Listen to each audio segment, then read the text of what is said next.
SR news నమ్మలేని నిజాలు special focus. పుట్టినప్పుడు మనిషి మిగతా జీవుల కంటే చాలా నిస్సహాయుడు. తనను ఒకరు ఎత్తుకోవాలి, స్తన్యం ఇవ్వాలి, గమనించుకోవాలి, రక్షించాలి.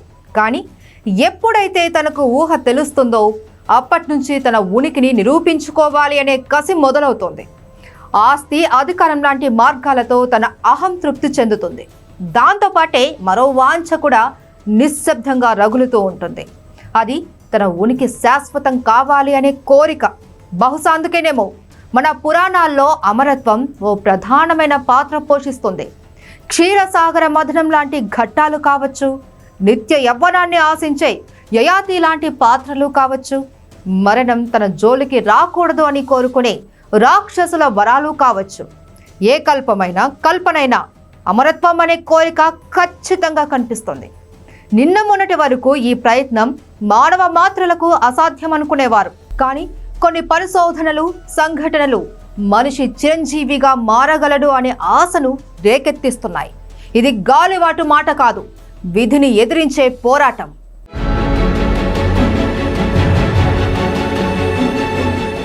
"2005లో రే కుర్జ్వెయిల్ అనే కంప్యూటర్ శాస్త్రవేత్త ద సింగులారిటీ ఈజ్ నియర్ అనే పుస్తకం రాశాడు.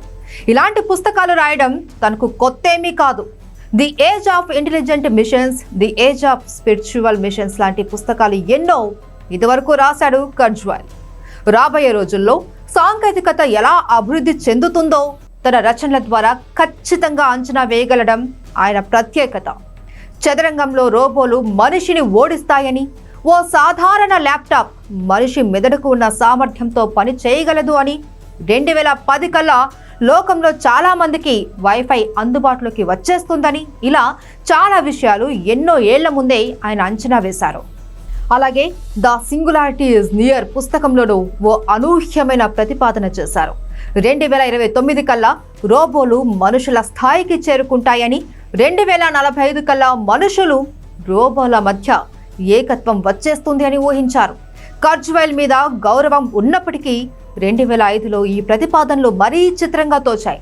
కానీ ఎప్పుడైతే ఆర్టిఫిషియల్ ఇంటెలిజెన్స్లో ChatGPT లాంటి ఆవిష్కరణలు మొదలయ్యాయో ఒక్కసారిగా కుర్జ్వెయిల్ మాటల్లో నిజం ఉందేమో అన్న అనుమానం, విశ్లేషణ మొదలైంది.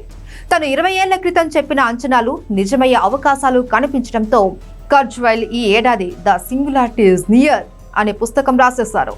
దాంతో ఇక ఇలాంటి పద్ధతుల ద్వారా మనిషి అమరత్వం సాధించవచ్చు అనే ఆశ పెరుగుతుంది. కొన్నేళ్ల క్రితం ఓపెన్ వార్మ్ అనే ప్రాజెక్టు నడిచింది. సి ఎలిగాన్స్ అనే ఒక చిన్న పురుగు నాడులను పోలిన సాఫ్ట్వేర్ రూపొందించి ఓ రోబో తయారు చేశారు.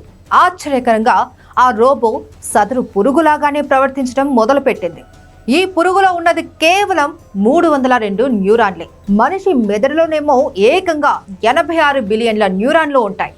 ఇన్ని న్యూరాన్లను పోలిన సాఫ్ట్వేర్ రూపొందించడం అసంభవం అనుకునేవారు. కానీ ఇప్పటికీ సాంకేతికత అభివృద్ధి చూస్తూ ఉంటే అది సాధ్యం అనిపించక మానదు.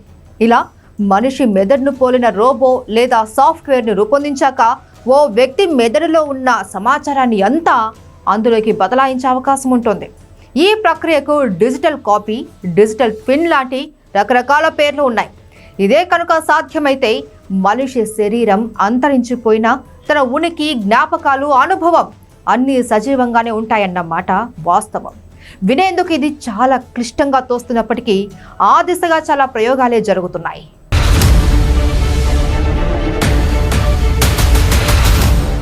నిజానికి మనుషులు, యంత్రాలు కొన్నాళ్లకు కలిసిపోయే అవకాశం ఉందనే ఆలోచన మీద పేటెంట్ కుర్జ్వెయిల్ది కానే కాదు.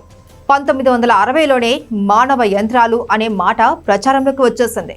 మనుషులు సాంకేతికత మీద ఎంతలా ఆధారపడుతున్నారంటే కొన్నాళ్లకు ఆ రెండింటి మధ్య విభజన చెరిగిపోతుంది అని డోనా హరావే అనే శాస్త్రవేత్త అప్పట్లోనే కుండబద్దలు కొట్టేశారు.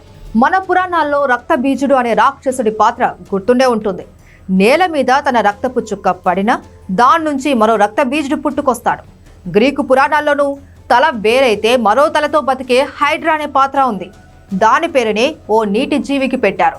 కారణం అది ఆకలితోనో, మరో జీవికి ఆహారంగానో, వ్యాధితోనో చనిపోవాలే కానీ వార్ధక్యంగా చనిపోయే అవకాశం లేదు. ఎందుకంటే దాని శరీరంలో మూల కణాలే ఎక్కువ ఉంటాయి. ఇవి ఎప్పటికప్పుడు సరికొత్త కణాలను ఉత్పత్తి చేస్తాయి. కానీ మనిషి శరీరంలో మూల కణాల సంఖ్య తక్కువగా ఉంటుంది.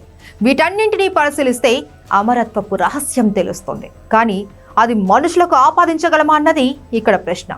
ఉదాహరణకు హైడ్రా లాగే మనలో కూడా మూల కణాల ద్వారా ఎప్పటికప్పుడు సరికొత్త అవయవాలు సృష్టిస్తూ యవ్వనాన్ని నిలిపే ప్రయత్నం చేశామే అనుకుందాం.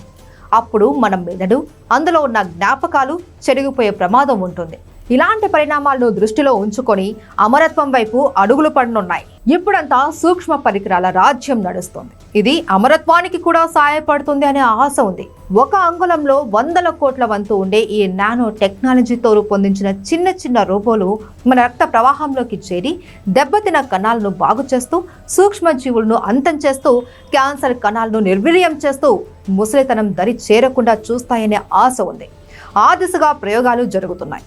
ఈ నానో రోబోలను శరీరంలోకి పంపాలి అనే ఊహ 65 ఏళ్ల క్రితమే వ్యక్తమైంది.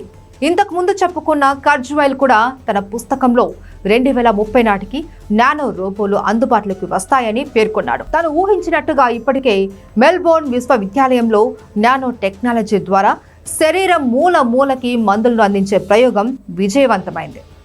దాదాపు 50 ఏళ్ల క్రితమే జాన్ కైన్స్ అనే శాస్త్రవేత్త ఎమాటల్ DNA స్టాండ్ అనే సిద్ధాంతాన్ని కనుగొన్నారు. జన్యువులలో ఇదొక కీలక భాగం. దీని మీద దృష్టి సారిస్తే రోగాల్ని ఎదుర్కోవడం, వార్ధక్యాన్ని అడ్డుకోవడం సాధ్యమవుతుందని అంచనా. అలాగే క్రోమోజోమ్స్ చివర ఉండే టెలోమీర్ అరిగిపోతున్న కొద్దీ కణ విభజనలో DNA పలచబడిపోతూ ఉంటుంది. వార్ధక్యానికి ఇదే కీలకమైన కారణం. ఈ టెలోమీర్ని కనుక రక్షించగలిగితే సమస్య చాలా వరకు తీరిపోయినట్టే. ఎలుకల్లో ఈ దిశగా పరిశోధనలు చేసిన శాస్త్రవేత్తలు వాటి వయసును గణనీయంగా పెంచగలిగారు కూడా. మనిషి ఆయువు 120 సంవత్సరాలని పెద్దలు నమ్మేవారు. మానవ చరిత్రలో ఒకే ఒక్క వ్యక్తి ఆ పరిమితిని దాటాడు. ఫ్రాన్స్కు చెందిన జీన్ కాల్మెంట్ 122 ఏళ్లు బతకడం ఓ అధికారిక రికార్డ్. కాస్త జాగ్రత్తగా ఉంటే ఇంకో 150 ఏళ్లు బతకడం అసాధ్యం కాదు అని టిమోతి అనే సింగపూర్ శాస్త్రవేత్త ప్రకటించాడు. అంతేకాని వైజ్ఞానిక లోకం కూడా అమరత్వం సాధ్యమేనని ఖచ్చితంగా చెప్పలేకపోతుంది. ఒకవేళ అది సాధ్యమైన కోవిడ్ లాంటి ఇన్ఫెక్షన్లు, ప్రకృతి విపత్తులు ఎప్పటికప్పుడు మనిషిని సవాల్ చేస్తూనే ఉంటాయి. వాటిని దాటినా ఈ ప్రపంచ గతినైతే మార్చలేం కదా.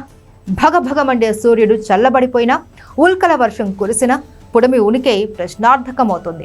కాబట్టి అమరత్వం గురించి ఆశపడుతూనే చేతిలో ఉన్న జీవితాన్ని పరిపూర్ణంగా, సహజంగా, ఆరోగ్యవంతంగా కొనసాగించే ప్రయత్నం చేయాలి. ఇది ఇవాల్టి నమ్మలేని నిజాలు స్పెషల్ ఫోకస్.